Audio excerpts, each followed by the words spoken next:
Good evening, everyone. Good evening, everyone. I just want to welcome you to the joint meeting of the Richmond City Council and the Richmond School Board. I would like to first announce that we have Mr. Luis Martinez, who will be our Language Justice Coordinator and provide interpretation for this evening. Thank you for that. Me llamo Luis Martínez, soy el intérprete esta noche. Si hay alguien presente que necesita traducción o interpretación en español, por favor vengan a verme. Voy a estar en esta esquina de acá.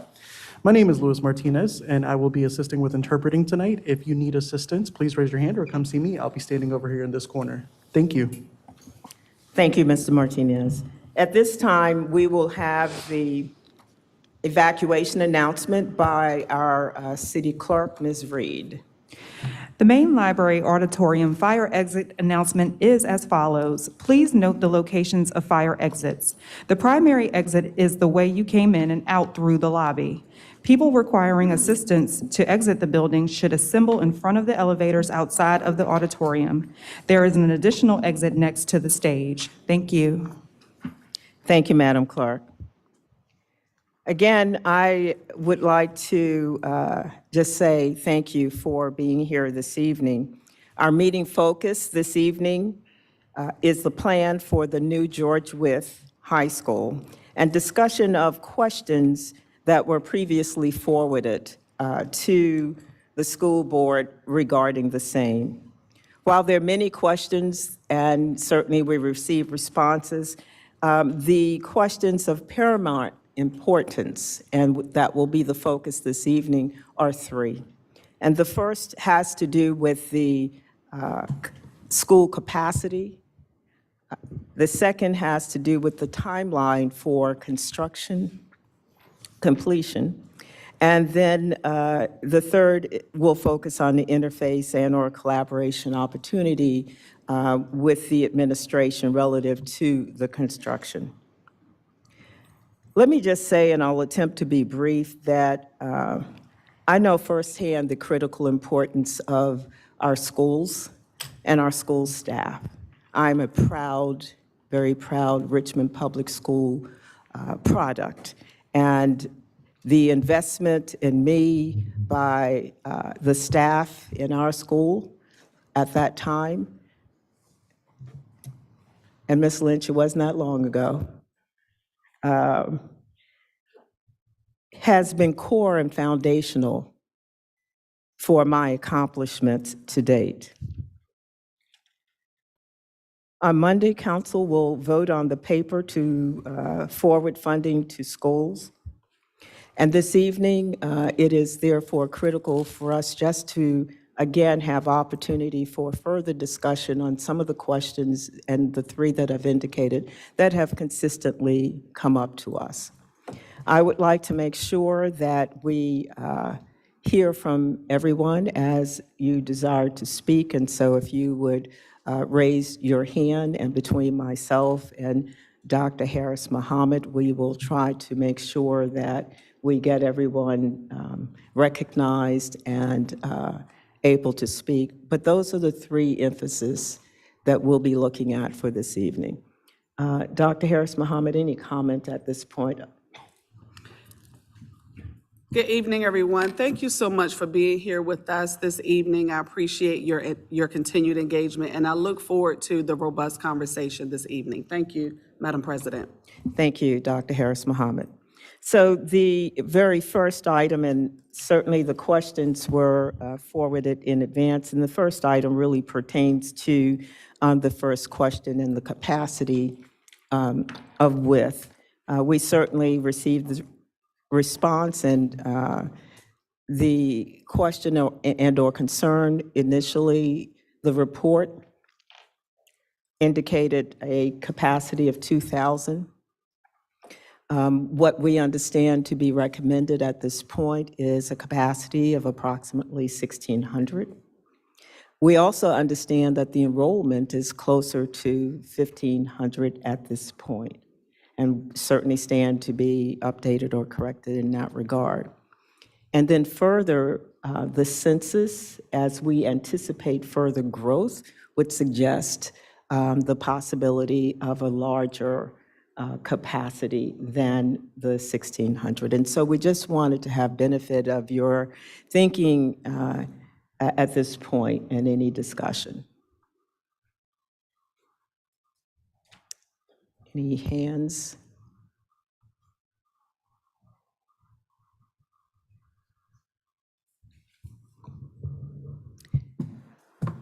Okay, Mr. Young? Thank you, Madam President. As it relates to capacity, first, it's important to note that on September 30th, when we're obligated by VDOE to submit our data to the Commonwealth of Virginia pertinent to capacity, we had 1,300 students at George Wythe, or just under 1,300. The superintendent, I know, can correct me if I misspeak, but I think it was 1,297. To your point, obviously, since or subsequent to September 30, persons have returned to school for obvious reasons, subsequent to the pandemic and or the concerns regarding mitigation measures. It's important to note that first, Cropper in 2019, if I may, persons in the room are familiar with, in 2019, the school board at City of Richmond initiated rezoning and hired a consultant, Cropper. That firm projected an increase at George Wythe. To be fair, the said consultant, i.e. Cropper, projected an enrollment for this year the equivalent of 1,540. In other words, as it relates to the data that was submitted on September 30th, which granted there are additional students since then, and the superintendent can provide that data. But the point is the variance was 240, essentially 240. So I understand that there has been conversation pertinent to Cropper, and rightfully so, but I think it's important to point out that that there is significant variance pertinent to the actual enrollment at Wythe and what he projected. That's the first point. The second point is that, for what it's worth, the same consultant projected initial increase in enrollment in RPS in the initial years. He projected out a decade, if I recall. In the initial years, he projected something equivalent for all of RPS grades, K-12 enrollment increase of about 1,000 students, if I recall correctly. However, in the outer years, so at the same time that the same consultant was projecting an initial increase pertinent to our secondary schools, that we could anticipate a decrease relevant to our elementary schools. Obviously, if you extrapolate what that would mean for only a few years later, ergo, you would have a decrease in secondary only shortly after said increase. But a couple of points, and gladly would speak to this all evening, but I want to respect my colleagues and your colleagues, Madam President, and I'm not monopolize the time. But the point is to say what the school board of the City of Richmond did was identify the math and propose a school for 1,600 or 300 students more than what again were enrolled in September the 30th of this year, as provided to VDOE, obligated by the Commonwealth. What's more, I think it's important to note some other important variables. First, we are, and my hat is off to you, Madam President, and to your colleagues, and to the mayor for providing for $200 million in capital improvement monies for the purpose of not one high school, but two high schools. And I think that an unfortunate part of the conversation, to be candid, or at least a part of the conversation, unfortunately, has been lost in the discussion, relates to that we're not building one high school, we're instead building two. We will build a second high school, just 8-minute drive from George Wythe, i.e. New Career and Technical High School, with that facility, for folks who are familiar, is 290,000 square feet. The facility that we have proposed at George Wythe, 260,000. So to put it in some perspective, we will have two new high schools erected in the same facility. And then lastly, recognize that for some folks, this perhaps is uncomfortable to discuss. I'm unsure why, but the elephant in the room is that we have 2,500 vacant seats right now in our high school buildings across town. We have 8,000, actually over 8,000 seats in our high school infrastructure, in our brick and mortar across town. We have something like 5,500 students. That's nearly the equivalent of the entire Huguenot and George Wythe enrollment put together. Not quite, but darn close. So those are but some elements that relate to at least this school board member's math. Thank you for indulging me. I apologize for going on so long. Thank you, Mr. Young. Ms. Larson, Councilwoman Nye. Sorry. Is this, okay. All right, so just a follow-up. So the numbers you got from Cropper, I assume, are pre-pandemic. And I'm just wondering if there have been any trends that you've seen since then overall in enrollment numbers. So that's my first question. Second question is you said you went through the rezoning in 2019. So I assume the 1600 school also incorporates a rezone and sort of a reshuffle of the high schools as well. Is that? Mr. Young. Actually, first, that's a terrific question. My colleague from the 4th, my predecessor on the school board and good friend. No, actually, it doesn't. The truth is that the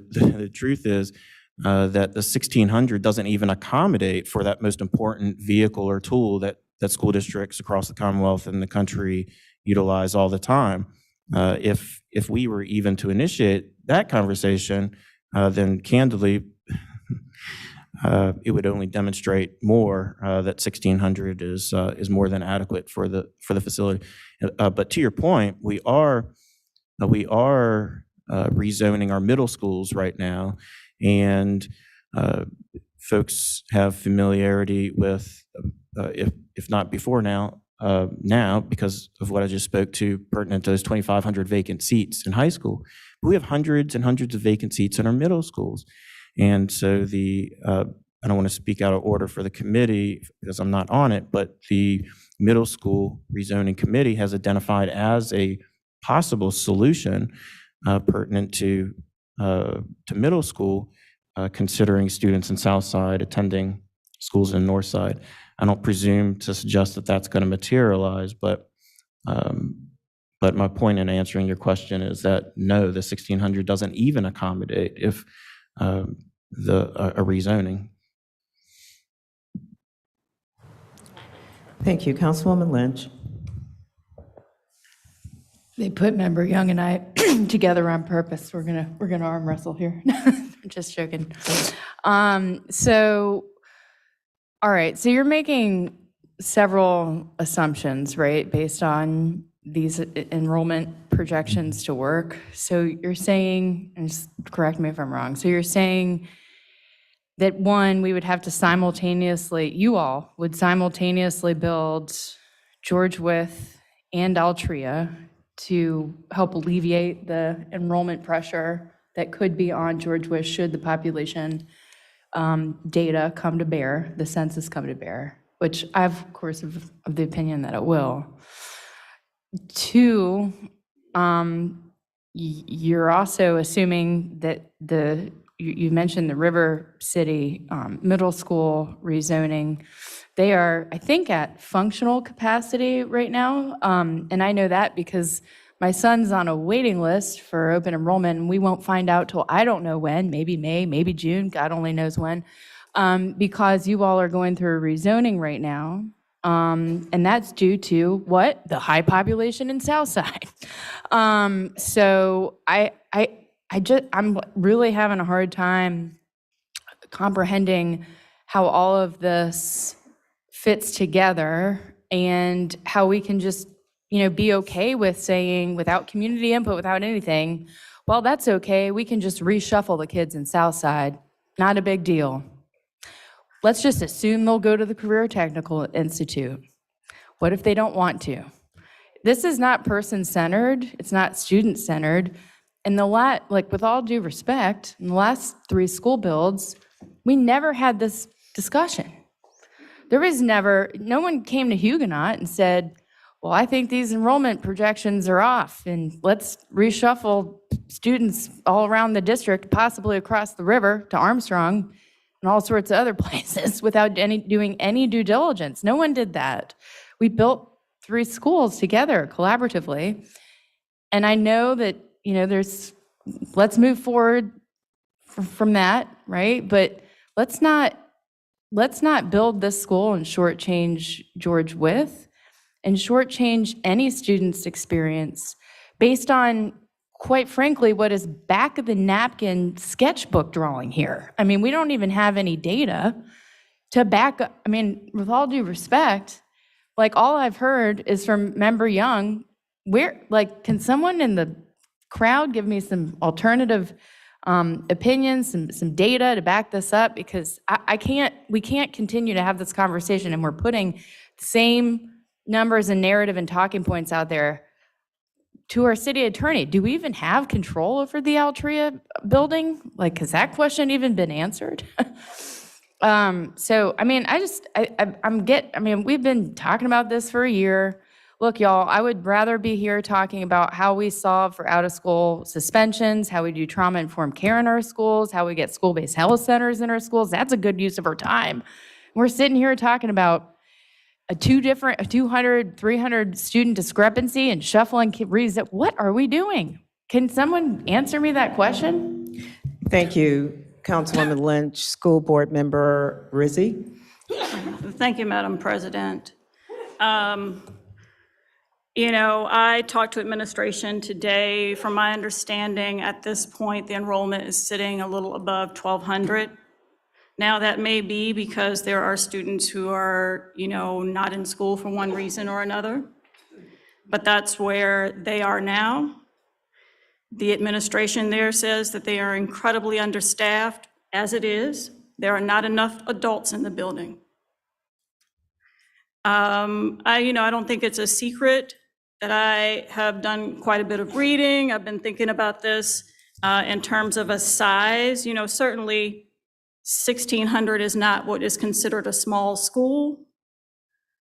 2,000 is way beyond that.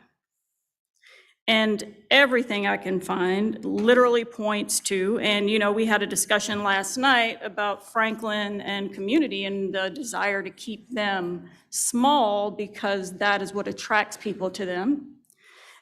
We know inherently, you can, you don't necessarily need research. You can look at where wealthy people send their kids, and they don't tend to be 2,000 student schools. They don't. And you can say it's not true, but you will research it and you'll find that it is. Now,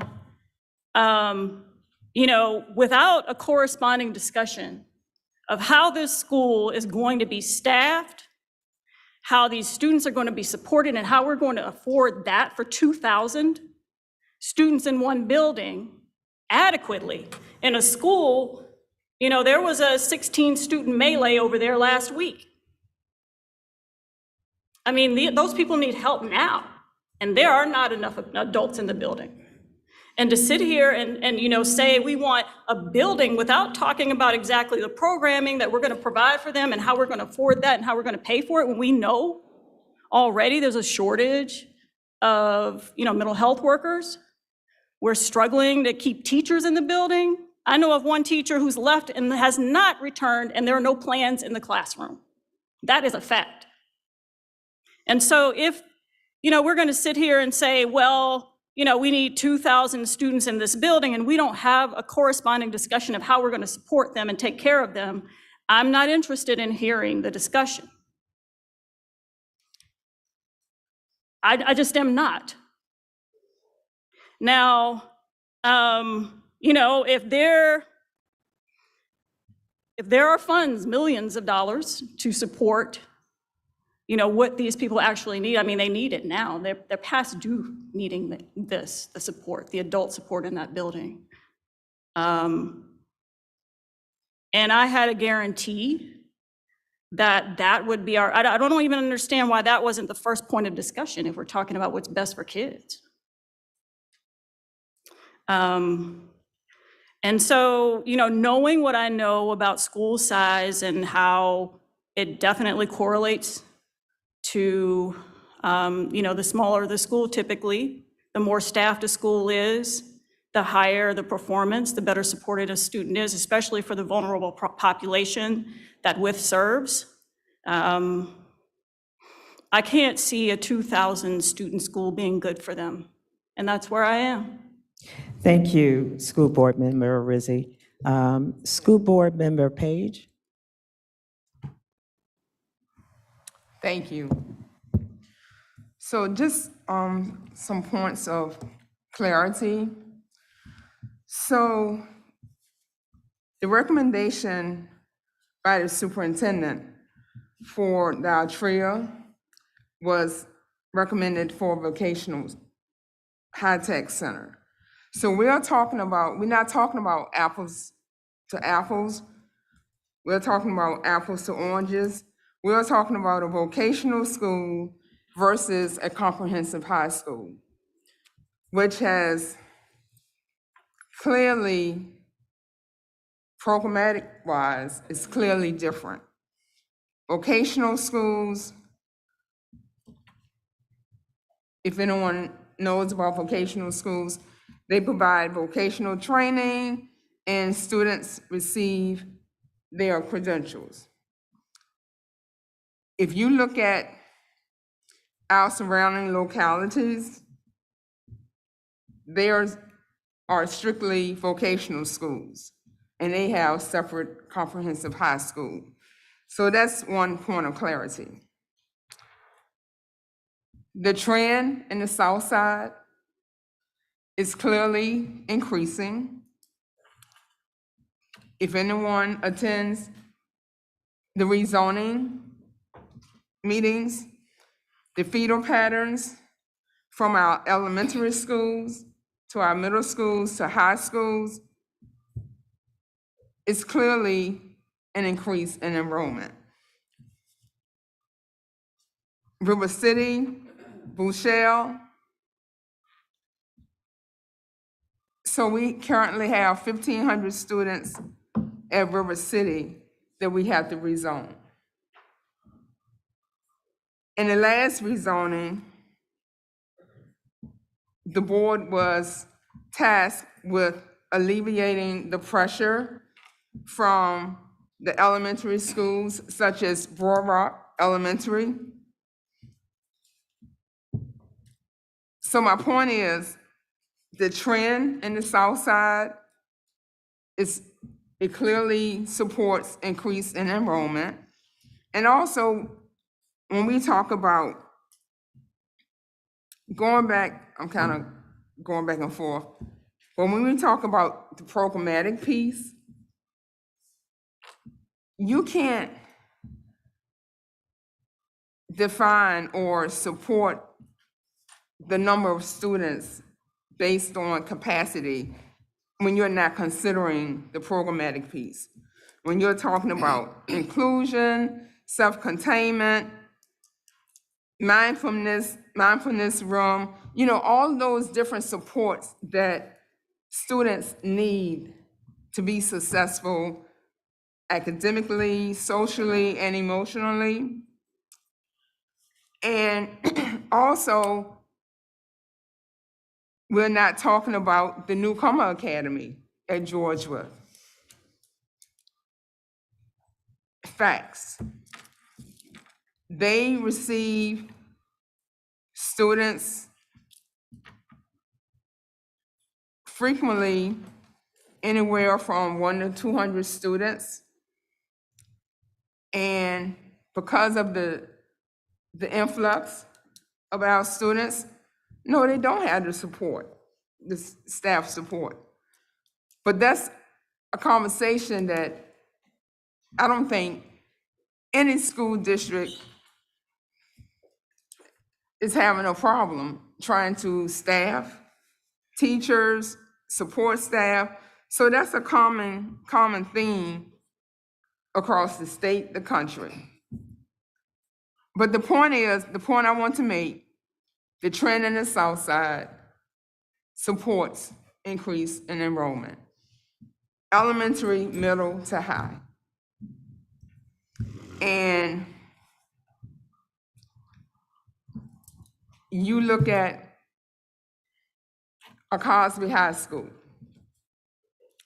very affluent population. Cosby High School, I think their enrollment 1,500 to 2,000.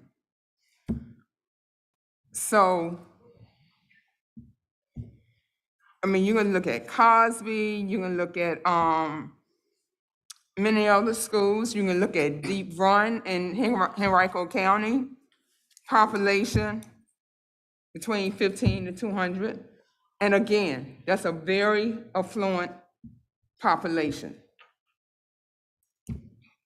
But the trend in enrollment in the South Side, it clearly is increasing. Thank you. Thank you.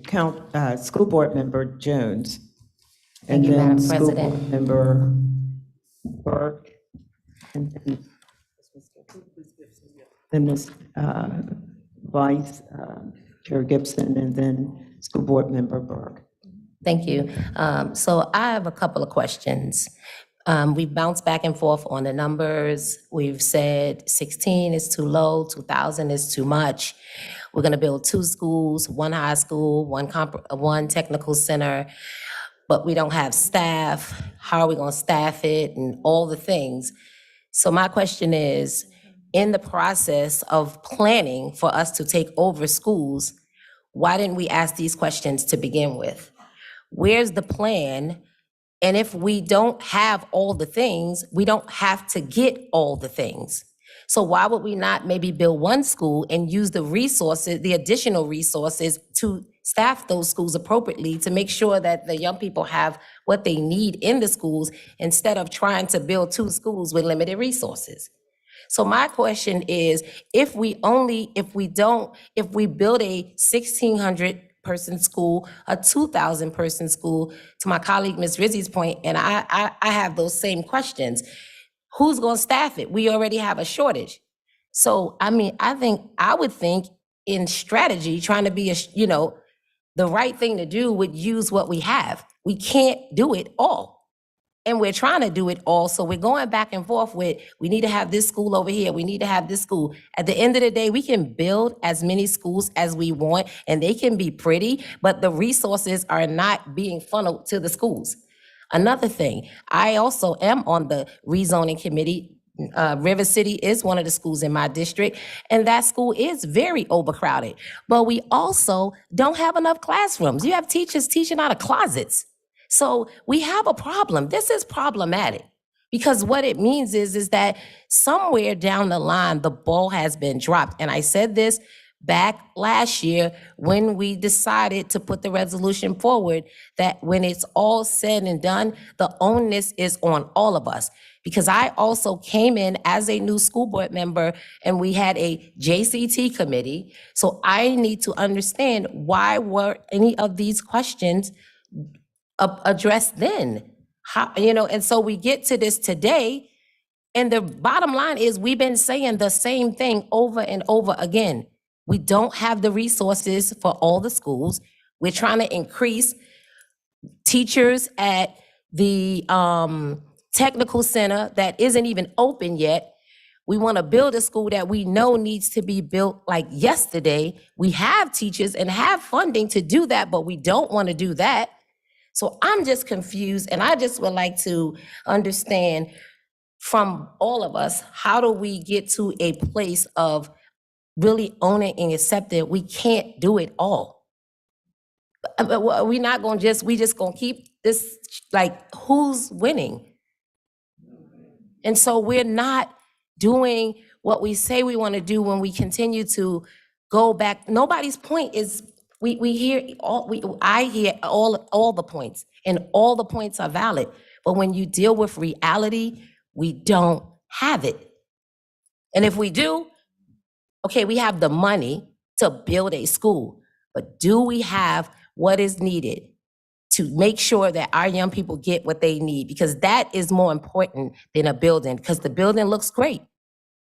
But the trauma and everything that they are experiencing at the highest level possible right now should not be about, well, we're gonna put another school over here. So that's what we're doing. And I just wanna close on saying, as a part of this rezoning process, right? So we are shuffling them over here and then shuffling them over here. And guess where they're gonna end? Right back up, over South Side, in a crowded school. You wanna know why? Because the city is growing and we are not accounting for that. And so we shuffle them over across town, and then when across town gets overcrowded, we gotta shuffle them back across the river. That is just not working. So I hope tonight that we can find some level of resolution, put the kids first, because that's what we say we're doing. And by putting the kids first is owning what is reality right now. And the reality is that we cannot do it all. Thank you. Thank you, School Board Member Jones. Vice? Yes, Ms. Gibson? Thank you, Madam President. I have a bit of good news. Ultimately, this is quite simple. All that we need at this point to begin is for council to transfer funds that have been already allocated to school construction to another account that is allocated for school construction. So, and that's a good thing, because we are both on bodies, and we both have experienced the challenge in getting 9 folks to agree. But the good thing is that we don't have to agree on our individual bodies or as a group. That's how the democratic process works. So, it's been a frustrating time, but I'm going to remain optimistic. Back in 2019, the school board learned that the 3 schools that we built were going to cost $30 million more. And the body as a board member, I was taken aback. And so when I ran for reelection again, I hoped that the dynamics on the board would change and would support having schools build schools, buildings that are represented and reflect the needs of the community, and ultimately ensure that we are using the various wisest use of our dollars to ensure that we're able to get more kids into safe, functional buildings. And that happened. New folks were elected to the board, and I was thrilled to see a change in the paradigm that allowed us to take the step that I had no idea would be as controversial as it was, because it was so simple. It's written into the law that schools build schools. Unfortunately, we were attacked for delaying the process, and now here we are a year later, and the board has waited, it's been at least 6 months for this simple transfer of funds from one school construction account to another. And during this time, City Council has asked us the same questions again and again, essentially stalling the process. And I will say that these actions have been effective in confusing the public, but thankfully the law is very clear. City Council has no legal authority to determine the size of the school or other matters. So forcing the board to jump through hoops and answer question after question after question, it's not been cooperative by any measure. And it's worth noting that, the same people that elected you all to address policing in our city, to ensure that the roads are paved, to make sure that they have homes over their head. Those same people elected this body to govern over schools. There are no strings attached in Virginia Code beyond City Council's role in funding schools. And unfortunately, that one string is where this process has fallen short. So regarding a timeline, I say, please let us know. My hope is that on Monday, you'll transfer the funds as should happen. On our end, we've done it. We've hired a team. We've issued an RFP. The RFP has been evaluated. As I understand, there's a vendor ready to be selected. A contract is ready to be issued. We're ready to move forward.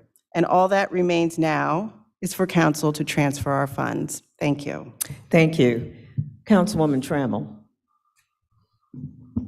Thank you, Madam President. I just want to say that we understand, we're the council members, you all are the school board members. We just want to make sure that we're all on the same page. And I understand that, understand what you just said about as far as the money and things like that. I wish the mayor was here, in a way. I wished he was here, because we can't write the checks. We can't push, we can vote on, say, hey, you all can get this and that, but we don't write the checks. And that's what a lot of people don't understand. They think that we can just push it on whatever is out there. But I think that one thing that my colleague and I definitely agree on for once, population is growing, especially in the 8th and 9th district with the Hispanic population, and in the 6th. We don't want to build the school too small, but I hear what you all are saying as far as, there's a lack of teachers all over, just not in Richmond or Richmond, Virginia. It is all over. What do we do to attract the teachers, to get them here and get them to stay? Because we know teachers have a hard job. The teachers have to be the parents. Teachers have to be this. Teachers, they have so much on their plate. From back in the day when I was, per se, growing up, because my teacher would hit me with a ruler every time I talked and wouldn't shut up. Can't do that now.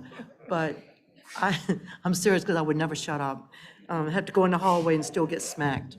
But I want us, because we know the materials keep going up every day, and Vice President and President and I, Cynthia and Ellen, we've had this conversation, how much it costs for affordable home. How do you keep saying affordable homes when it's not affordable? I just had 2 more people call me today begging me for an apartment or a home because the landlord has sold the property. They and their children, where are they going to go? Where are they going to go? And then they're thinking, if I have to go across town, my child's not going to go to Bouchard no more. Where's it going to go? We have got to come together. And meetings after meetings after meetings, it's not, we're just putting more and more out there, and it looks like we're not getting it done.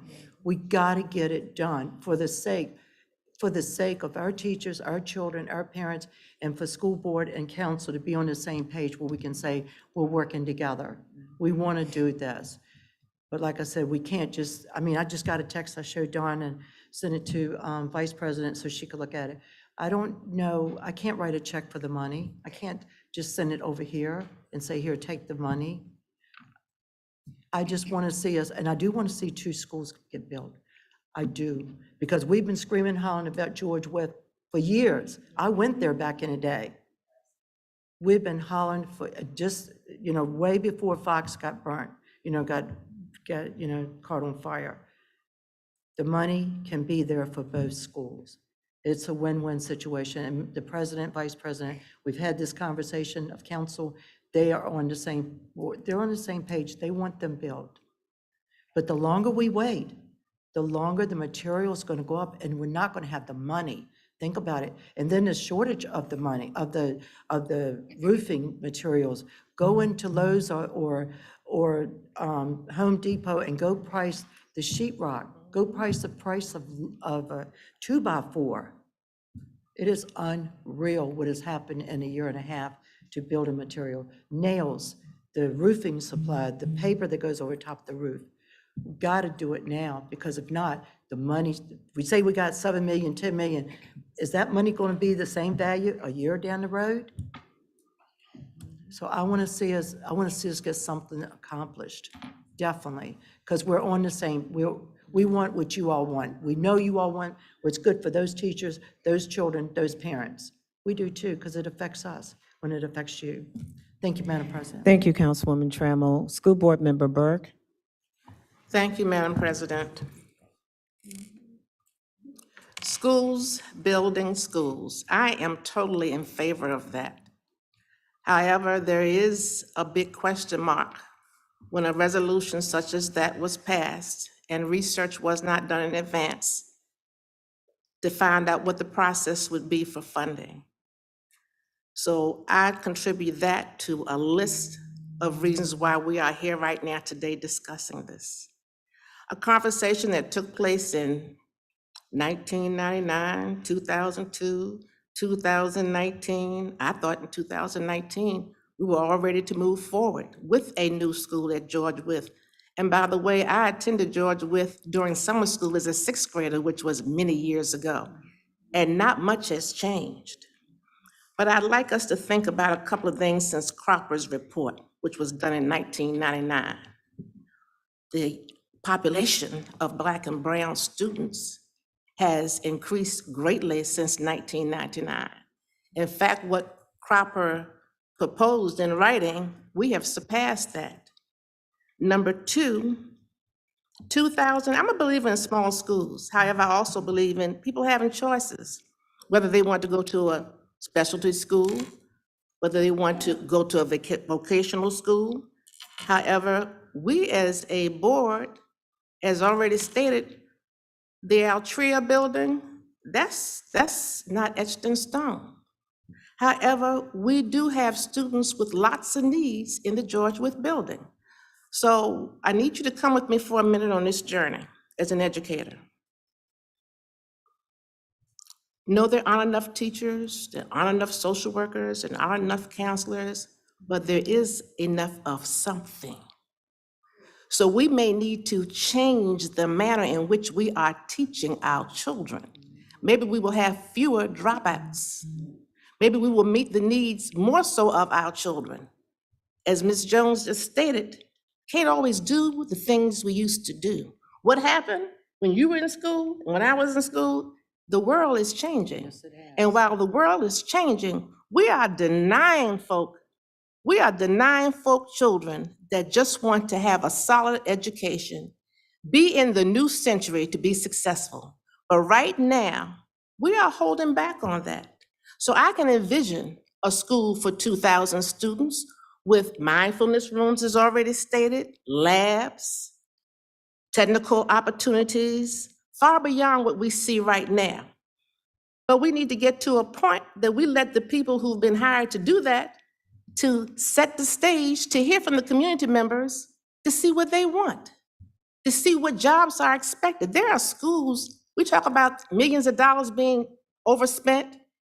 Henrico County spent 20 million, I believe, more. Highland Springs, which is East End, which same challenges that we have in the East End of the city of Richmond, they have over 2,000 seat capacity, enjoying the big, gorgeous gym and the classrooms and the labs. And we're still here talking, okay, if you want to call it talking, collaborating over 300, 400 seats. As a parent, you're going to ship my child from George Wythe, Midlothian Turnpike, to John Marshall because they have 300 seats and that school is in terrible shape. I see why the children drop out. So at some point, whether the school is big or whether the school is small, at the end of the day, we need to think outside of the box, but let's get the building built first. Too many meetings, too much talking back and forth. And at the end of the day, I'm a parent of two and a grandparent. This is not where the city of Richmond needs to be. Put a plug in it. Put a plug in it and move forward.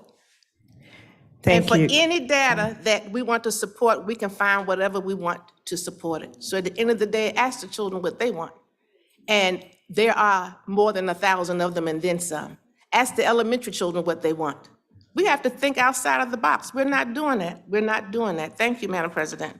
Thank you, School Board Member Burke. And we have 2 and a third queued up, maybe a fourth. And then I'm going to try to bring us to some closure here. I just want to say that the same questions, someone referenced the same questions continuing to come up because we, the council, are looking at what the report said and called for, and then what has been proposed, and then what we understand as the enrollment, but also understand as the potential growth in the area. So that's why it comes up. We are obliged to do the same due diligence, and I'm firm on schools building schools. That's not an issue for me. Was an opportunity to stand up the back office and work together to get to there. But that does not absolve the council of its responsibility to do due diligence when we receive information on an ongoing basis that suggests we need to have more conversation. So I apologize if it seems that redundant, but we've had that kind of back and forth, and our desire to be clear going forward. We will, and I reference this for those we will be reviewing and decisioning on the paper before the body on Monday. That's not a question. We, all of us, are committed to our children, not some, but all of them, and having state-of-the-art facilities as soon as possible in our city with extraordinary academic professionals who are well compensated so that they are able to, bring forth that kind of inspiration, I'll say, as well as education for our children. So with that, we have we have Councilwoman Nye, Councilman Addison, School Board Member White, Mr. School Board Member Young, and then Councilwoman Lynch, and we will close out this leg of the conversation and go to the next item. So in that order, Councilwoman Nye. Thank you, Dr. Newbill. And I did want to thank folks who came out tonight. I do appreciate you showing up and spending your time listening to a bunch of elected officials talk. I do appreciate you being here. First, I want to say, while the legislation was introduced in November to transfer the school funds to a different line item, which is really a procedural item, Jonathan had called me after a meeting with the mayor, I think at the end of the summer. Correct, summer. So this has been going on too long. And honestly, like I said, I appreciate everybody who showed up tonight, but I did not want to show up tonight because I have been pushing to vote on this budget transfer. It's $7.3 million. We've probably spent like almost 10 hours talking about it, and we transfer a lot of money a lot of times with less than 5 minutes of discussion, for better or for worse. I think it's good that we have a good open relationship between schools. As the only person sitting here, I believe, who's sat on both bodies, I have an interesting perspective of school construction and what it's like to be a school board member who has another government agency building the schools on their behalf, because that's what happened when I was on school board. And that's why I introduced legislation several years ago to have schools build schools. It is their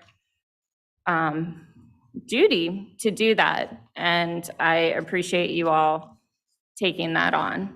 And I'm here ready to help and support as I can. So I did not want to come tonight because I do believe it is the school board duty and responsibility to build schools. And I thought we should have transferred this when it was first on our agenda in December. And I said it then, and I said it every other time after it came up on our agenda. And so I'm a little frustrated because I feel like we're wasting time. And I see some signs in the audience that say, you know, WITH can't wait. I 100% agree. I mean, when I was on school board, the schools were in a bad state, and there are still many schools in a bad state. And we, as the body that controls the funds, have sat on this for 5 months. So I'm ready to vote on Monday. I will, again, try to push it forward. For me, this is procedural. The money is already allocated to school construction, and we are taking it out of a line item for funding that is no longer needed in that line item of school construction and putting it where we know it is needed. I'm ready to move forward. I'm ready to support it, and I hope my colleagues on council are ready to do the same. Thank you, Councilmember Nye. Councilmember Addison. Thank you, Council President. Thank you all those in attendance and the conversation thus far. You know, when I ran for city council in 2016, I wanted to focus on my middle school because I knew a lot of my families that lived in the first district didn't believe in the quality of the education their child would get in the middle school. But I also learned that many of them had not even stepped foot in that middle school. And I, along with many other parents, worked to commit to that elevation from elementary school to their community middle school. And I'm now hoping that that continues as we look at their same students now coming to high school age and looking at opportunities for that same upward mobility. The reason why that's important for me is that's how schools worked for me growing up. I had one elementary school, one middle school, and one high school. And we were the same amount of students, maybe 10% changed through the entirety of my time in school. But for that time period, that was your elementary school, middle school, and high school. I then had to make a tough vote to support the tax increase to generate the revenue to fund these schools. Because I saw on that list of schools that needed repair, the same schools we're talking about now that have not had the investment that they needed. And tonight, I heard many of you also share a frustration that if we don't do the right thing for our children today, we're going to further show them we're not investing in their future because we're going to need to bus them somewhere to another school. We're going to need to show them another locality, another aspect of what they're going to do for their education. Neighborhood schools are paramount for the success of a child. Belonging where they go to live, work, and play is important. And for me, that's the question before us. The children we're talking about right now are in River City Middle School, which is at capacity, if I'm correct. And so if we're looking at those students going to this new high school we're going to be building, if we're already at capacity in a feeder school for the same school, then doesn't that say that we need to evaluate the number of the size of that school we're building? I fully support schools. I've made many votes that have expressed that throughout my tenure, votes that I think belong in terms of showing that this city needs investment of this capacity. We're not even touching on the bigger needs, and those also support the communities, the neighborhoods, the vision we're setting forth in the master plan. The master plan for me shows a future that is diverse, inclusive, and connected. And there's no better place for that to happen, in my opinion, than in Southside. I've shown that support through the conversations I've seen around the region. We've already seen it from the last census results. It is only going to continue, and guess what? The growth that we're seeing, that we can see, is going to come from zonings. It's going to come from infrastructure investment, transportation, density, focusing on the opportunities that lie in the availability of Southside. And for me, what I see right now is adjacent to this is one of the key nodes highlighted in the Richmond Master Plan, which is Southside Plaza. Walking distance to this high school is a potential new community development that could be transformative for providing opportunities for housing and access. If that happens, when that happens, let's use when, because I think the opportunity is when. In the next 5 years, everything we're talking about for projections is going to be different. I understand the strains and frustrations facing schools. We see it on the city side. We're struggling finding talent, retaining talent, keeping people interested in working in public service. And the jobs we're talking about are jobs of passion. Education is a job of passion. You care about the future of your children. I know most of my teachers that taught me by first name and last name, and I love that because that's what they mean to every one of us. We all have those same teachers, I know that. We share in that desire. But when I hear that the argument against building the school that's the right size is resources, that doesn't address the need that we still need the resources no matter how many students we have. Highland Springs High School was just built at a larger capacity than the school they replaced. The problem I have is that we're talking about replacing a school in a growing neighborhood and a growing part of our city at the same size it exists today. I don't understand how in the census tract data and the growth plans of the future for rezoning Southside, that even makes sense. Actually, I think the argument, and I'm going to say this controversially, it might be too small. But a 2,000 student high school is just what was built in Highland Springs.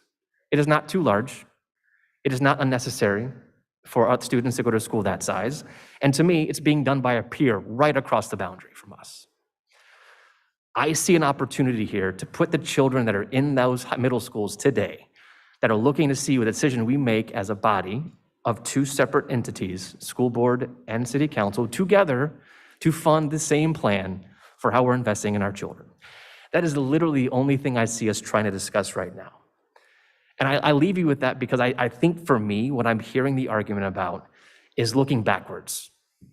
We're driving forward, looking in the rearview mirror. And for me, what I see before us right now is the opportunity to change Southside by showing those children, those families, those neighborhoods that we put them first. And that while it might take a couple years to build it, that we know that they're going to be put in the capacity of what we deserve in other parts of our city. My last point, as I'm trying to go through my random notes I made listening on my sheet, which is not in order because they didn't come in order. But I hear the alternative of the Altria warehouse. And that was a project that I have not heard about until probably last year. I was excited about it, and I still am. I don't see that fully funded in terms of a plan for construction. I'm glad to see that there are conversations and plans looking for the intended use in that capacity. But if you want to talk about staffing needs, that's a 300,000 square foot warehouse that's empty. You want to put children in with staff and resources, et cetera. When you're talking about building a little bit higher, larger capacity high school, that's not even really nearby. It's adjacent to it. It's still going to be a transportation challenge. And guess what's one of the hardest jobs to find right now? Bus drivers, trash truck. We have issues with recycling collection for that exact same reason. So I'm just asking for us to agree, moving forward, that we need to evaluate the future opportunity of growth in our city, specifically in our South Side neighborhoods, because what I want to see happen in the next 5 years, if we all goes according to plan, we're trying to find a second location for another high school in South Side because we are seeing the growth happen to that capacity. Thank you. Thank you, Councilman Addison. School Board Member White. Thank you, Madam President. I was just sitting here and thinking, 2012, 2016, we had a rezoning. 2016, 2020, we had a rezoning. And if you look at River City, let's be real. River City does have 1,500, was 1,400, but we got to make sure that we know where this started. This started Thompson and Elkhart. When the rezoning started, it was not properly done. So the same kids are now at River City. So now we're getting ready to rezone again. And I just heard someone say, send the kids over to this side of town. I don't think that's a good idea because we already have 2 schools that they can go to, feeder schools. 2 elementary schools that they can go to that's closer to their home of record. Now, if you look at Huguenot, that's 1,600. If you look at what was proposed for George Wilf, that's 1,600. I've heard everyone says it keeps growing. It keeps growing. But I ain't hear any numbers, but it keeps growing. 3,200 students over the south side. 32. It needs to be properly zoned.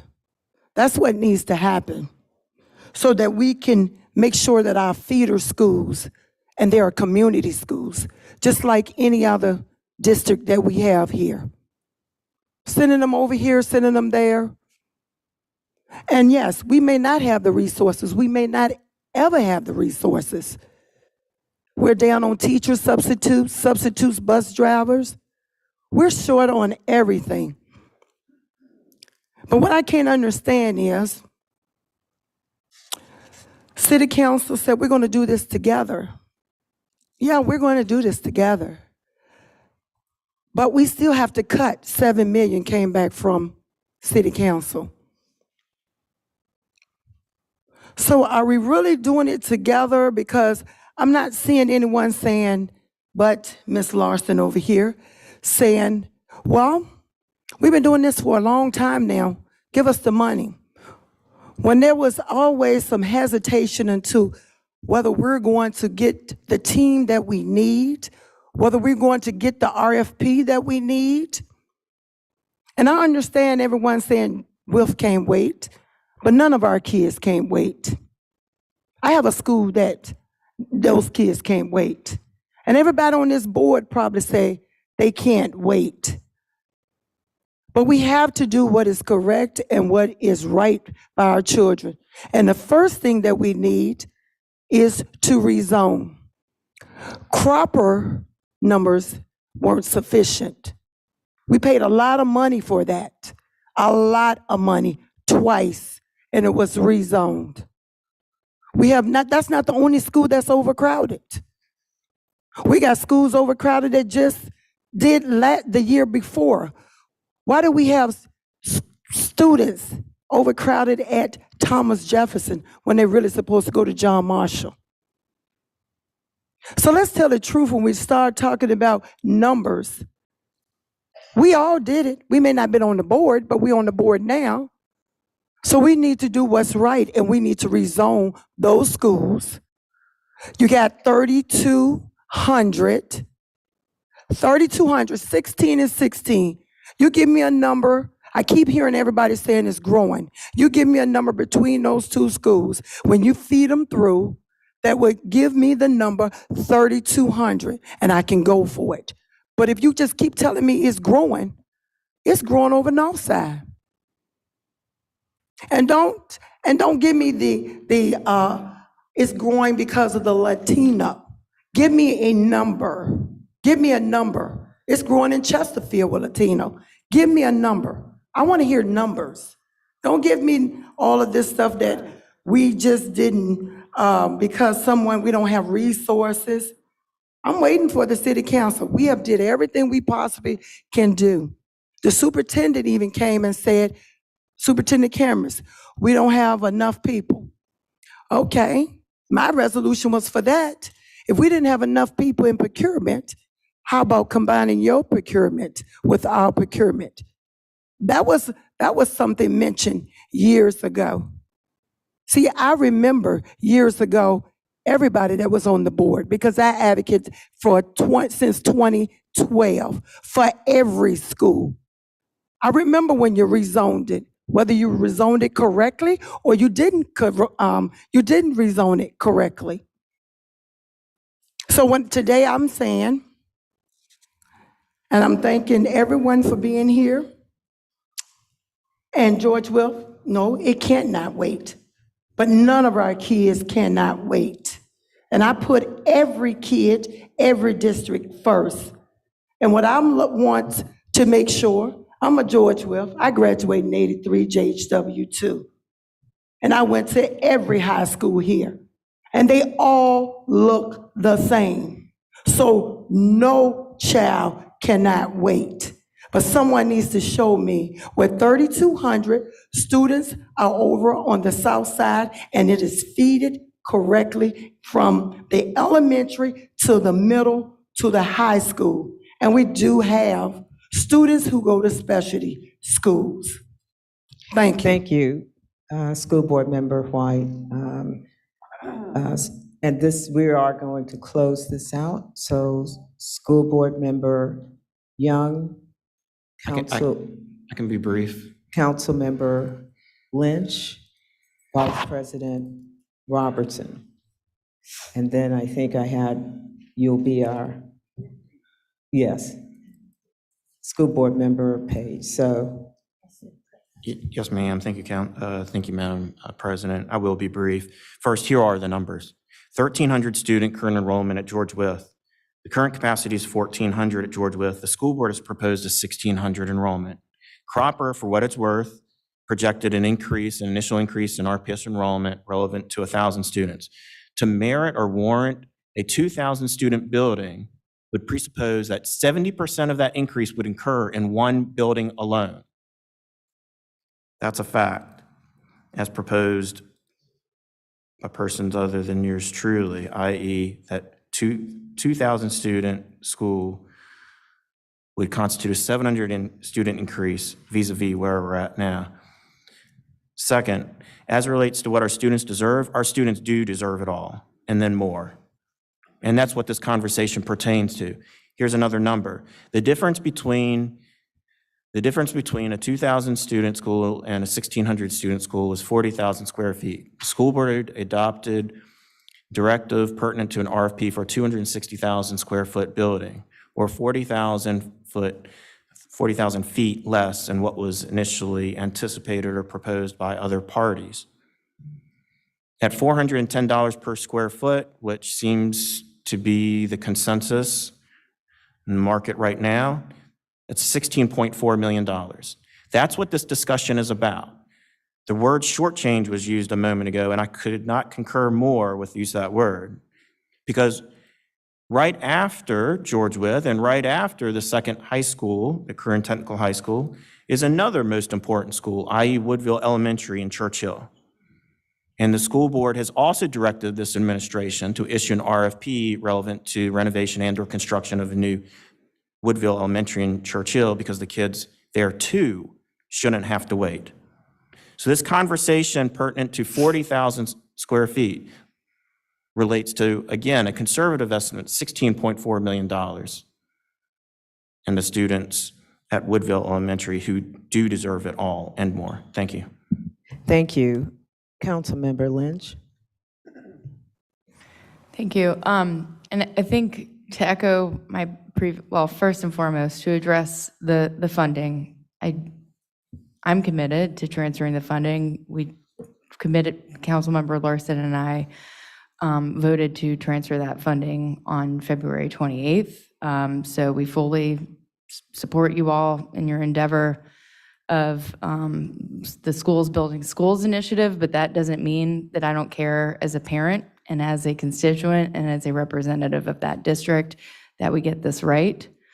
And I think we're getting it very, very wrong when we are making the types of assumptions that my colleague, Member Young, is making based on the current census data. I think Member White has a very, very good point, and I had asked in my previous comments about, showing census data and enrollment projections. We have those numbers to back that up, both from our most recent census, which, oh, by the way, we were undercounted in the South Side, as has been noted by the Federal Census Bureau.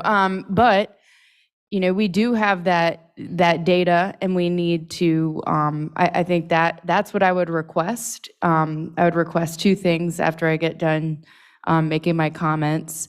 And that being one of them is just another piece of data around the enrollment projections, because to Ms. Gibson's point, if we want to be wise with our dollar and invest correctly, we want to get the size of that school right. And I liken it because I have an infant baby girl, okay?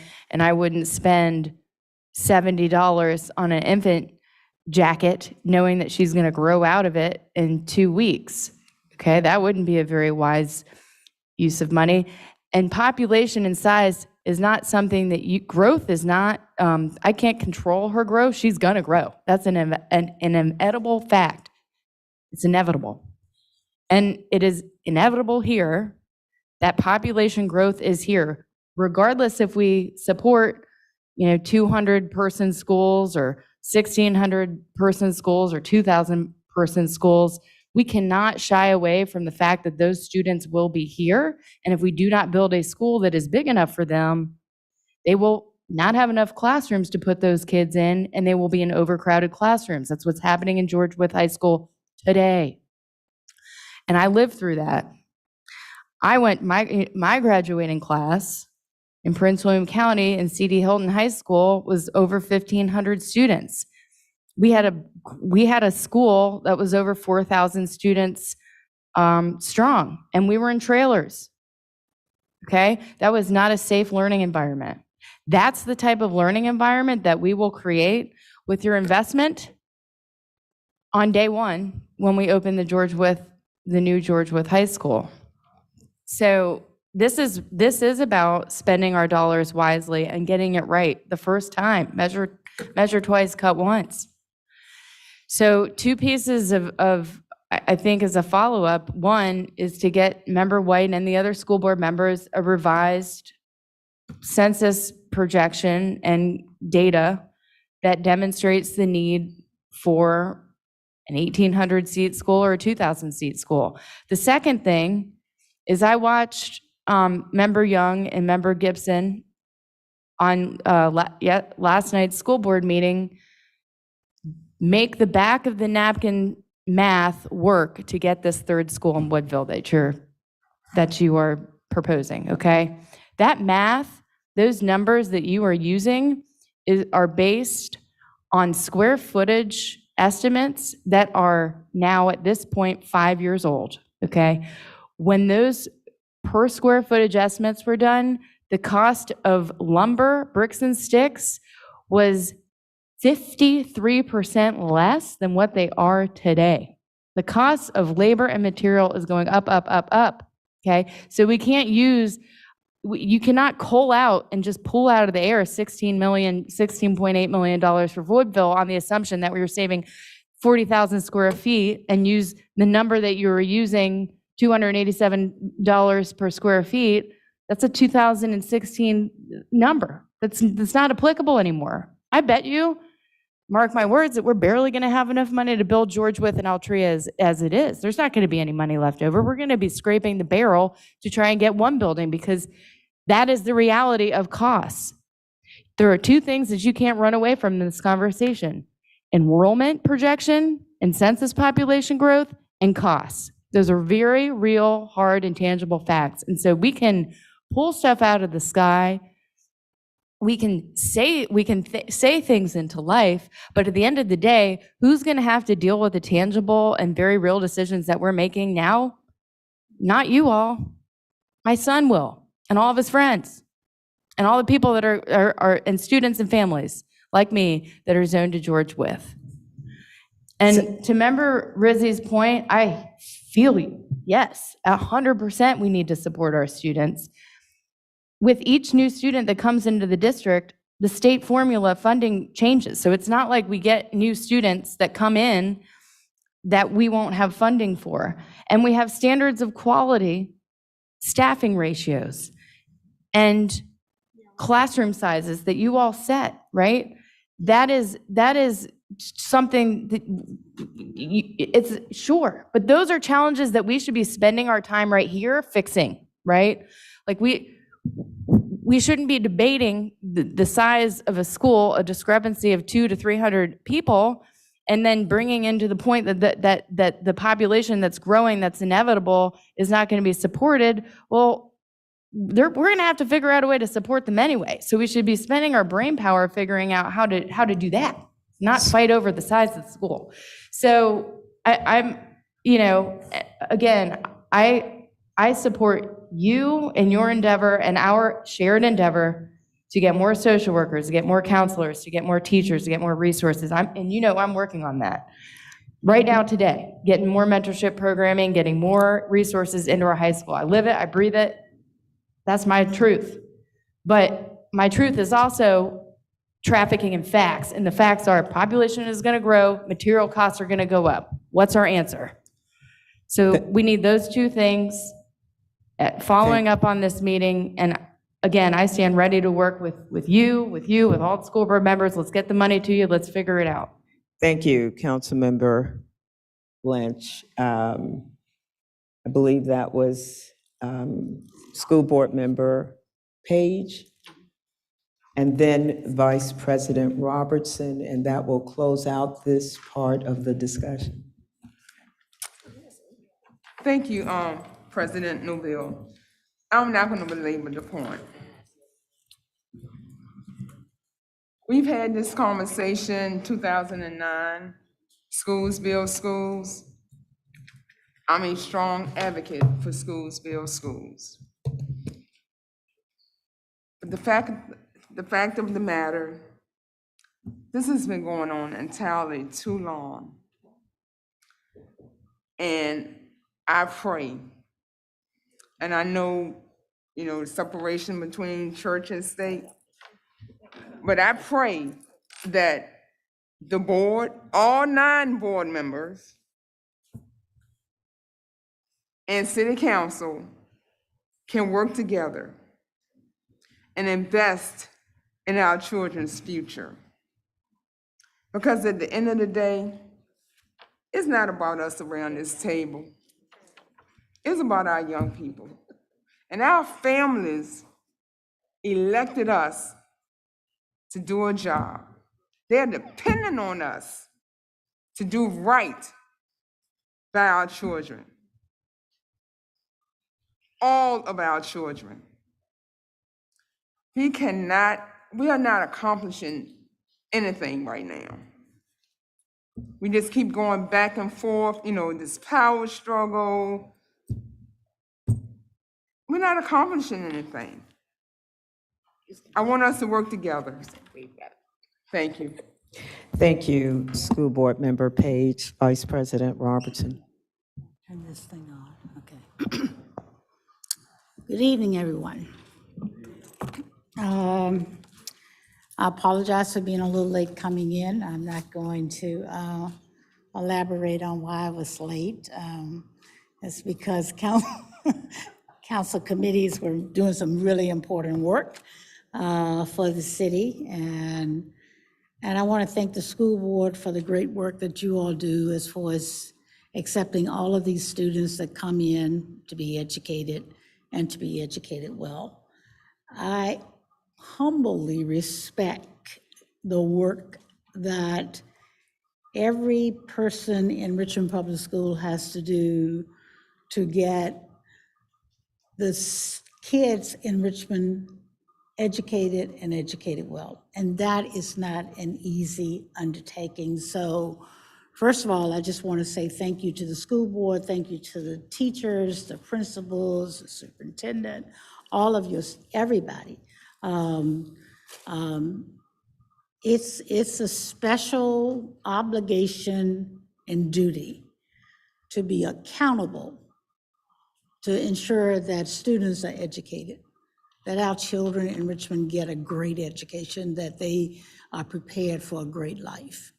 And so as the elected officials of the school board and of council, it is jointly our responsibility to make sure that we provide the necessary resources and facilities to make sure that children are taken care of. Children depend upon responsible adults to make responsible decision for their well-being. Their duty is to show up to school if their parents get them there, pay attention, learn, and get a good education. But it's our duty and responsibility to provide the resources to make that happen. Now, the city of Richmond has the highest real estate tax. Many people complain about living in the city. So I want to be clear when I say that our duty and obligation and responsibility as the council to ensure that we use taxpayers' dollars and fund schools to provide education for the city is a duty and responsibility that we take seriously. It is not a responsibility that we should write a check and that's the end of our duty and responsibility. It is not. It is not. It is not our duty. It is not our, we are not being accountable and responsible to anybody that we write a check and that's the end of our responsibility. That's not being a good steward of the taxpayers' dollars.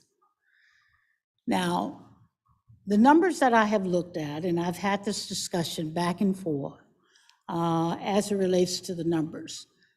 We are talking about investing in building a facility for George Swift, to replace George Swift. George Swift has been on the block of demand for a school more than once in the 17, 18 years that I have been on council, and I've seen it been taken off the list and another school put in a higher priority. I'm concerned that we aren't going to see that happen again, that another school will be built while we're fussing over what size school we're going to be. The city's going to pay for the school, okay? The city is going to tax the taxpayers. We're going to raise the money, and we're going to transfer the money to Richmond Public Schools to build schools in the city of Richmond. We're going to do that. We're going to do that. We made a commitment to do that. We will do that.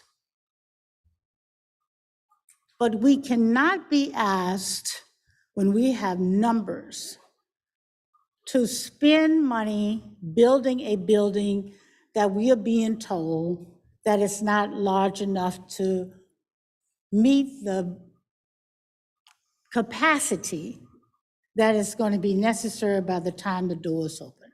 All we are asking. So if you think 2,000 is too big, okay, I don't. Let's resolve.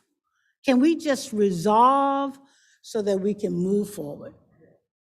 The city doesn't want to build a school that is not going to be large enough the day you open your doors. It's going to be an embarrassment to everybody. It's going to be a real disappointment to the poor little students that got to walk in a building and all of a sudden they got to be put in the hall because there's enough classroom space. I was on city council when we shut down a school in the 6th district and moved them to another building. And when I went to that school that they were moved to, those students were sitting in the hallway because there wasn't enough space in the school. Okay, we can build. I hope that we can at least come to a resolution today. It's not about canceling this meeting. We walk away from this meeting with no decision made. We've just spent another 2 or 3 hours, everybody saying the right things and not making a decision. So it has been suggested, and the community has weighed in to some degree, that, you know, they want us to make a decision, and they're willing to say, okay, can we do a school at 18? Can we do 18? Can we just start there? And can we build it with the idea that when we need the 2, we can add on a wing to the school, not put a darn trailer out there, because we don't want no more trailers, okay? But can we just start, can we compromise tonight? Can we just compromise? I recognize that nobody's happy. Somebody wants 16, somebody wants 2.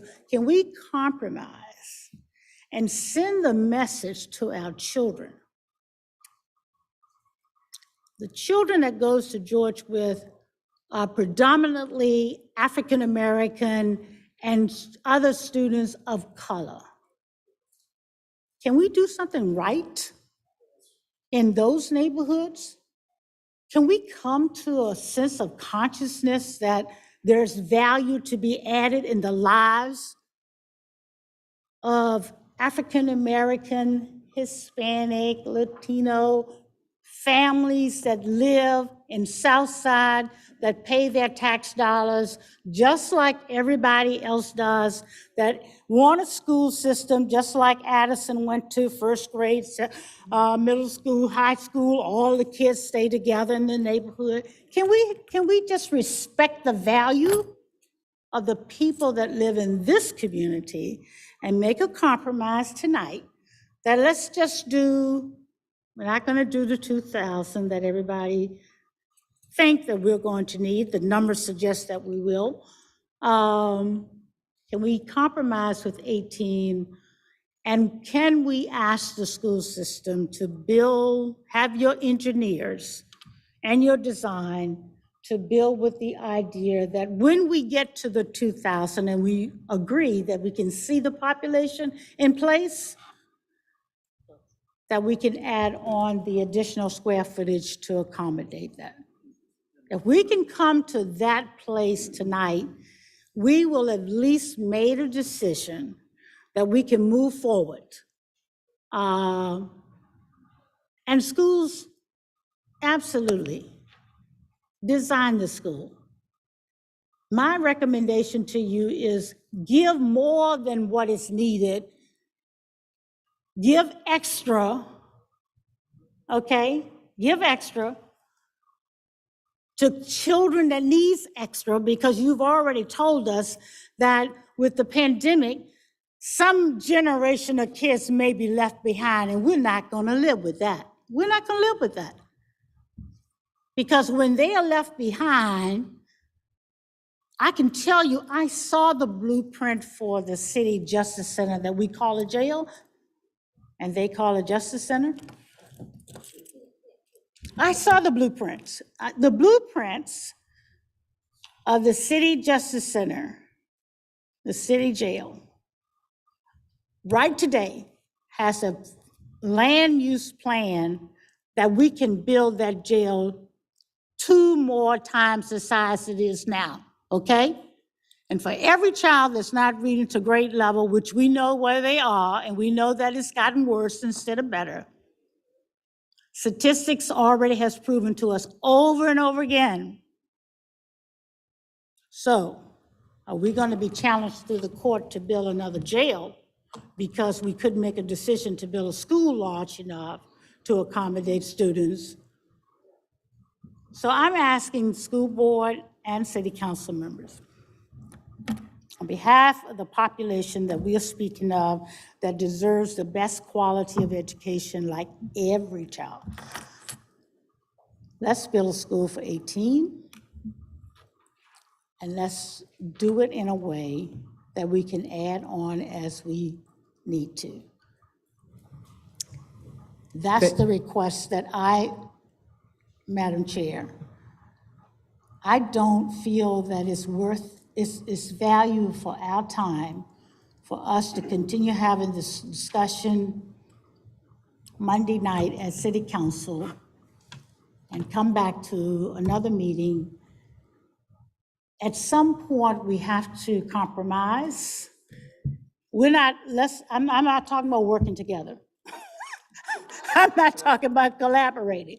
I'm talking about compromising. Let's just compromise, come to, if we can agree to 18, make a decision to move forward that the city council transfer the money. We will work with the school board hand in glove as much as you will allow us to work with you. to support you in all of the design and amenities and everything else that you need to have the best quality, state-of-the-art, best school in the city of Richmond. And we will make the sacrifices in our budget to accommodate the needs that are necessary, because we want the end of this story to be as painful and difficult and everything else that it has been for the past months. We want the end of this story to be, though it was tough and rough, the outcome was so darn great that we prove that yes, children are first in the city of Richmond. And so I'm asking for a compromise, Madam Chair. Thank you.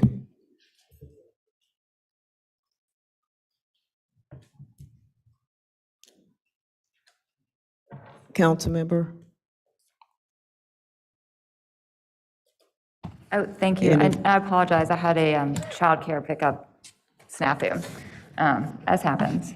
But are we wrapping up, or are we? We are on this item. We On this absolutely item? are. Okay, Yes. thank you. And then we're going to talk about school construction methods? Very briefly, yes. Okay, great. I'll save my comments for that. Okay. Thank you so much. So I want to first say thank you to everyone who has provided input, comment thus far. I think you clearly hear the council's concerns about the capacity and the desire to have a larger capacity considered than is currently on the table. I also hear that there is concern from school board members about addressing that capacity any further than what you have on the table. And to Vice President's comment, we would absolutely ask for consideration beyond what is currently being proposed at 1,600 to absolutely the consideration of 2,000. Because of everything that we've seen, that's what the implications are for us in terms of the size that's needed to accommodate the enrollment, the anticipated growth, et cetera, et cetera. And so it is clear to me that we're not going to have that type of vote or agreement this evening, but I want it to be clear that council's looking for 2,000 as the number, and preferably, if we can't get to there, what that middle ground is, and it's 1,800 has been put forward. And so, Madam President, I'm sorry, go ahead, ma'am. and so, again, 1,800 has been put forward as a compromise. 2,000 is the initial and discussion from my perspective. I just want to go on record that I just don't support this. Absolutely, duly noted. 1,600 is what is proposed. 1,800 is seen as a compromise. 2,000 based on everything I've seen. I am clear that we are in different places here. And so at the same time, I'm clear that schools build schools. And that opportunity to do that and getting resourcing necessary. I'd like to think that as you go back and you're looking at this particular school, that there's consideration based on what you've heard of a higher enrollment number than what is currently on the table. I'd like to think that that would be the case, and the opportunity for further discussion between school board and council relative to any additional data, but that this is the beginning of how we began to collaborate and discuss and talk about schools, council, and at the end of the day, our children, because that's what this is really about in all of them. So with that, this has been the first opportunity for us all to come together, to have any kind of discussion. We have this questions, we got responses back, but we were never at the table where we could hear what your concerns are, you could hear what ours are and have been, and how we're looking at it. So with that, would appreciate, again, as you go back, Chair, that there is discussion about potential increase in that enrollment for the school. And I'll punt to you in this moment. Yes, ma'am. Thank you, Madam President. Thank you for the robust discussion, colleagues. It is up to the board if they desire to commit to an 1,800 size this evening. And I support that discussion. It is clear, not up to me to force them yay or nay to make a decision, but it is up to them. And Madam Vice President, I've heard your plea. And it's up to the board members to make that decision. If they're not ready to make that decision tonight, we will, at our next meeting, have a discussion if they so choose, but it's up to them. So thank you. And I am not attempting to force that decision in this forum this evening. Let me be clear about that. One moment, please. Let me be clear about that. But I am asking that there is a discussion when you're back at your table about that enrollment number, based on what you've heard from council and the other discussions from other colleagues on school board. I just would like some clarity. What I'm hearing, what I thought I heard is council was going to vote on this on Monday. What I'm hearing now is council, and I am not included in this, wants the school board to go back and talk about increasing the school size to 1,800, and the funds will not be released unless that's increased. That is not what you heard from me. Okay. Council that's will what I heard. absolutely deliberate and decision on the paper before us on Monday. A separate discussion and request is that school board also look at that census or the enrollment that's being projected in their deliberations and discussions about schools moving forward and the enrollment on it. But it is not something that's contingent. That is not what I said. That is contingent on us addressing the funding on Monday. Okay, well, I look forward to that vote on Monday. Okay, with that, I am going to press on. I appreciate that I see other hands, but we've all been around the table to discuss this item at this point.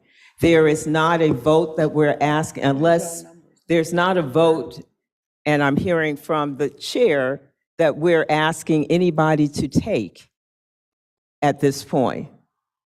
And what I'm saying, we're not asking school board to stand in this moment and vote up or down. We're just simply saying, you've heard our comments, you've heard our concerns. When you go back to the table to deliberate about the school, we'd ask that you would consider the possibility of increasing the enrollment in that school based on everything that we shared, period, end of paragraph. That's where we are. Can we get your numbers?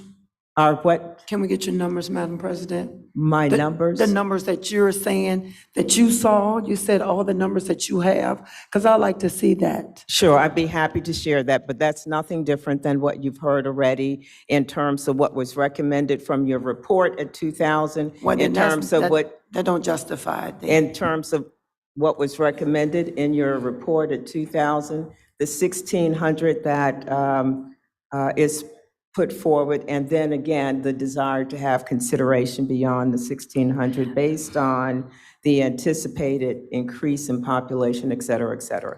So with that... Madam President, I have a point of clarity, if you will. Yes. Thank you, Councilperson Nye, for bringing this up. It totally feels like we are here to agree to your terms. Absolutely not. Before you release the funds. Absolutely that is how not. this conversation feels to me. So let me apologize if that is the sense of it. That is not the intent of it. The intent was to have you hear what concerns we had relative to the enrollment that is being proposed for the school, how it is that we've been looking at it, hearing from the community about it, thinking about it, and having you have benefit of that as you go back and take a look at your enrollment for not just with, but across the schools. So Dr. Period. Dugel, what you're saying then is that we don't have to give you answers before you vote to release the funds? That's correct. Madam President, show of hands. That's correct. How many council members on Monday plan on voting for this paper? And that is inappropriate at this time, and that's not what we're going to do. But to Ms. Rizzi's point, you're absolutely correct. I'm hoping I'm clarified. Okay. With that, then the next item for discussion, and very, and very briefly so, and I suspect I have a sense of this, is in terms of the timeline for completion of George Wythe. Can we just have benefit of your thinking? I'm just if there's been any discussion of it as you've looked at the plans. So that's one part, and then any opportunity for collaboration with the administration relative to that. So with that,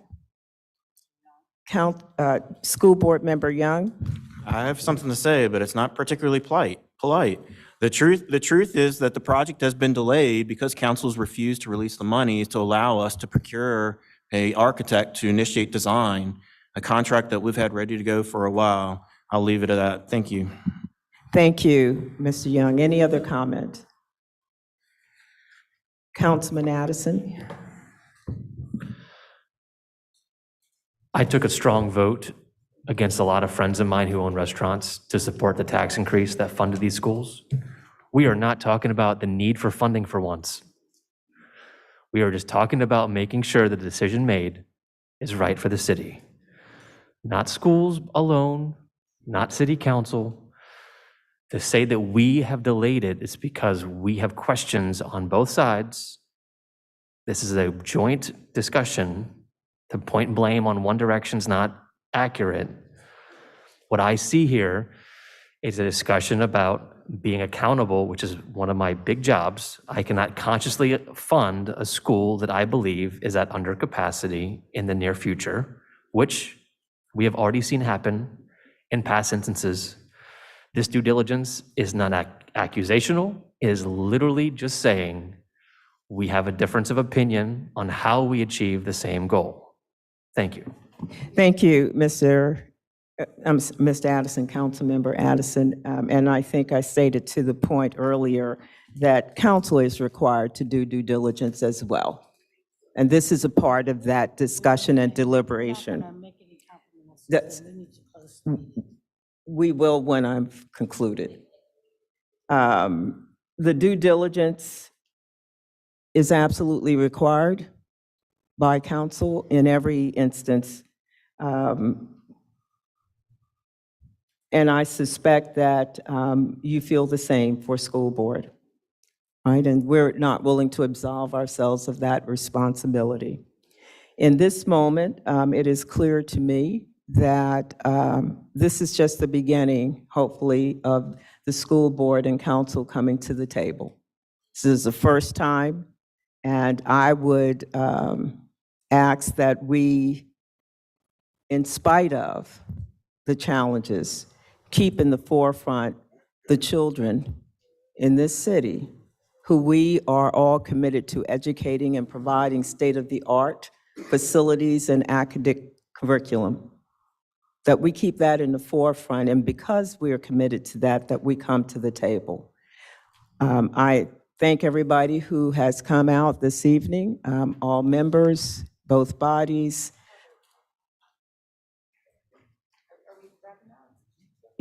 Yes, did you have a comment?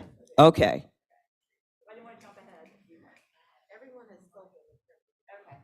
I just want to respond. George Wythe would be under construction right now if schools hadn't taken back construction. All right? Thank you. I want to say that. Yeah. All right? Because, look, the mayor had his RFP out already. we have a full construction team. That's just a fact, and it just takes longer to set one up, and that's nobody's fault. That's just how it is. And, I don't like inserting myself in this process whatsoever, but it affects our whole city, it affects our taxes, and I listened all night about the need for resources that we don't have enough of. Okay. School Board Member Rizzi, you spoke to the fact that there's not enough resources in George Wythe. That's heartbreaking, and when we build a newer, larger one, where are we gonna come up with those resources? I would rather have school board apply their funds to those needs and let the city use our existing construction to do that. That's all this is about, is trying to make sure we're collaborating. I worry about it for Fox, I worry about it for Wythe. I know that, my school board member, Brian and I have done well together. We're not gonna agree on everything. But you know what? Our constituents like it when we do try to work together. That's not Great. always the option.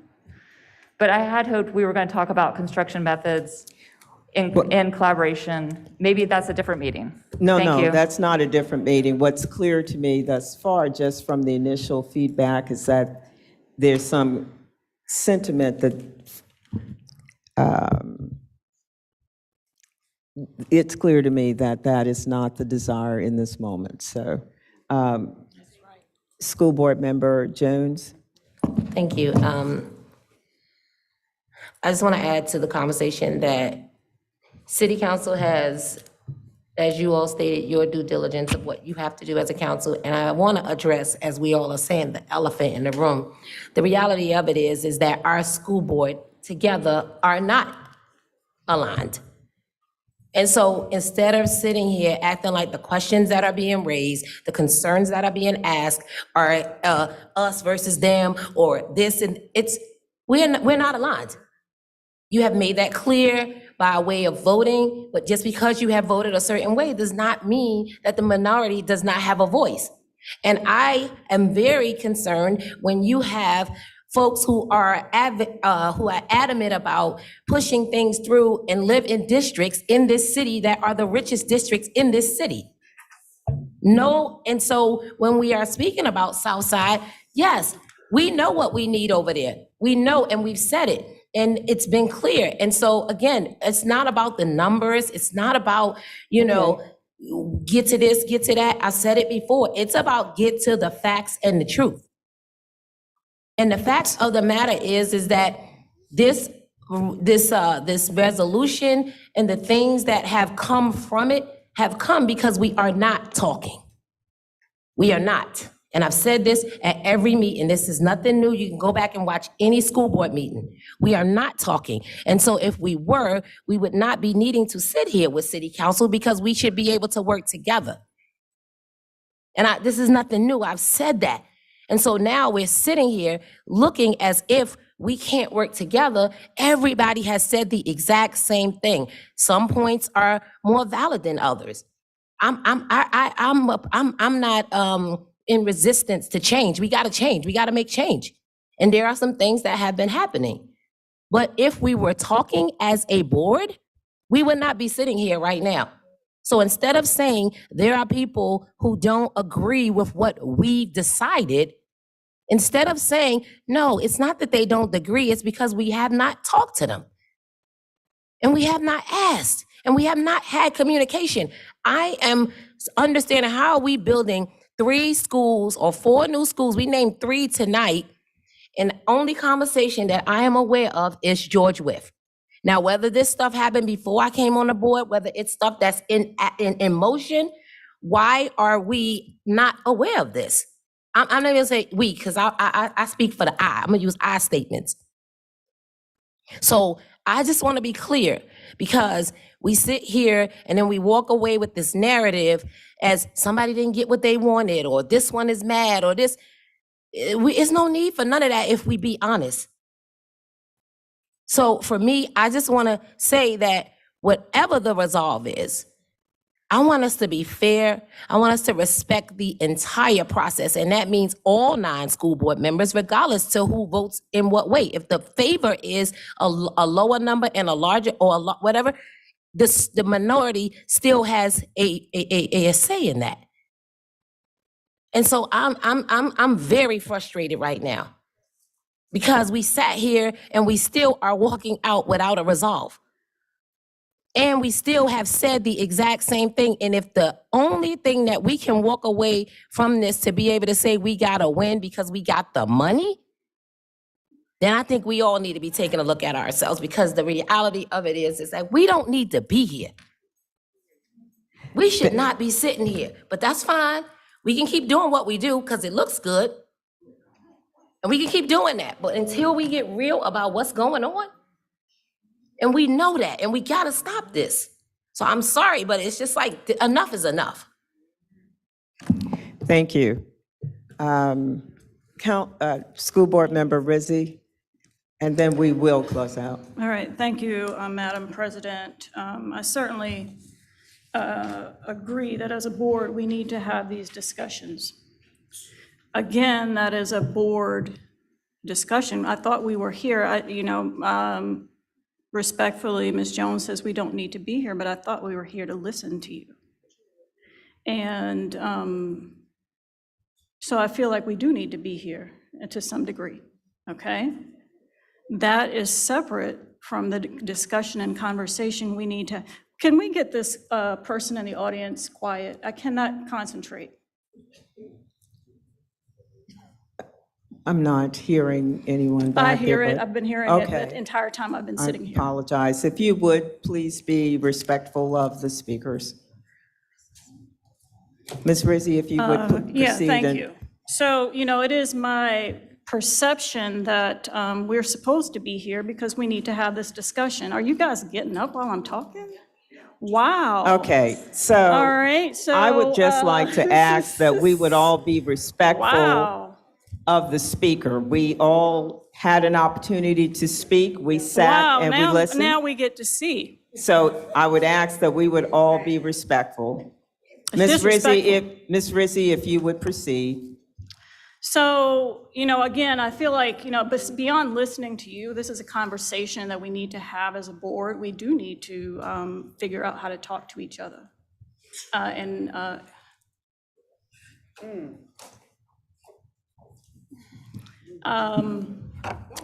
ultimate please.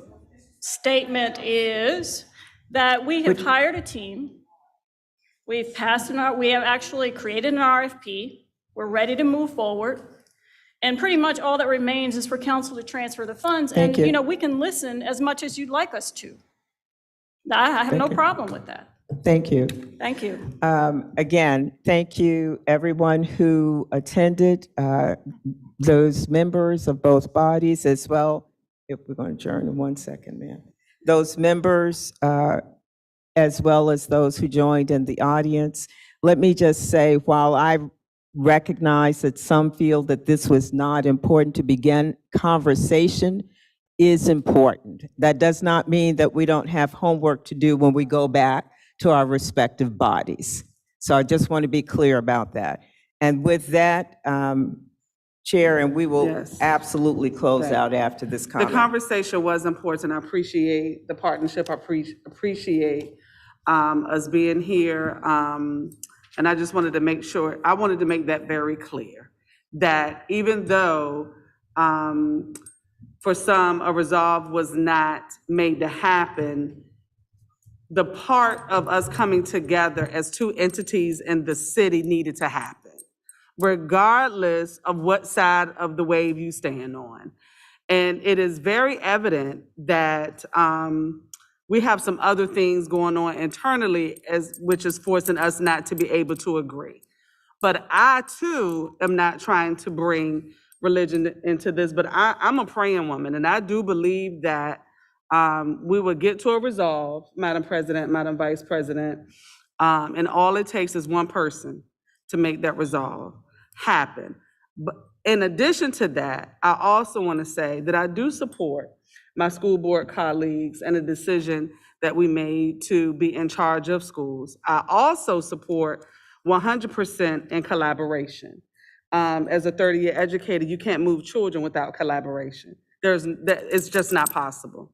And so I look forward to doing that. I look forward to the money being transferred so we can move forward. And I also look forward to having a discussion about the size of George Wythe, because that is the important piece of this right now. And so I appreciate you both.